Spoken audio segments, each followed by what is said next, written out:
Now moving on to my April. So if we get rid of this, coming on April, win rate, we had a win rate of 0, -1, -1. Total loss was somewhat, okay, that's our loss. Pretty much we took one trade on April. It was on AJ, we did sell it. We had two positions, one early position, and then we added another entry on. 1%, 1% equals 2%. This was in the same zone, so we'll be counting as 1R, one idea, one risk to reward.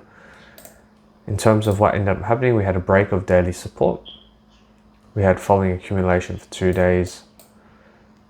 Good fundamentals, I said, but not the best technical setup. Regardless, it was still at 50% retracement with a strong daily trend, so would have had to take the trade. So let's have a look at the trade itself in terms of a fundamental, a technical point.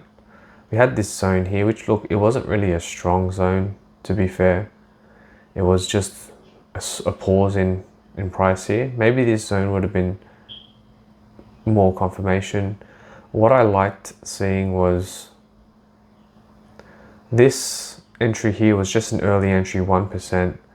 I did like this candle here again, being bearish, showing sellers coming in, but again, it didn't play out. We got stopped out there. And if we go onto the chart and see how it's actually doing, let's have a look.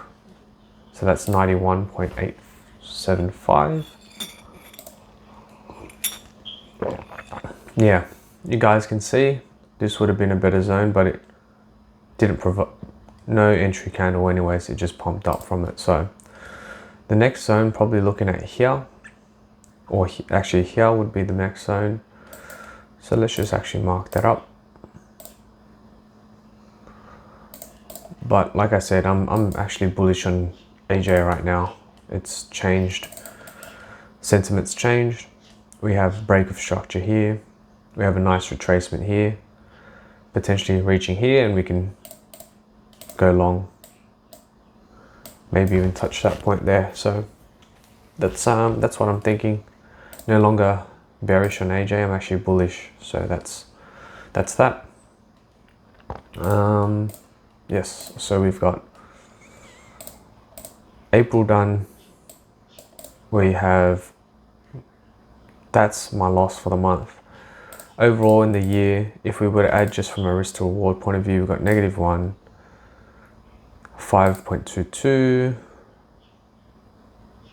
6.22, 5.22. So 5.22 up risk to reward wise for the month.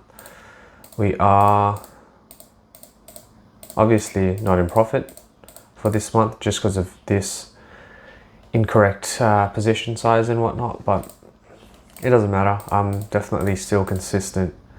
I will continue onwards, and yeah, we'll see how May presents, especially with this AU trade I'm in right now with some decent size. I put 2% on that trade, so it'll be interesting to see what happens.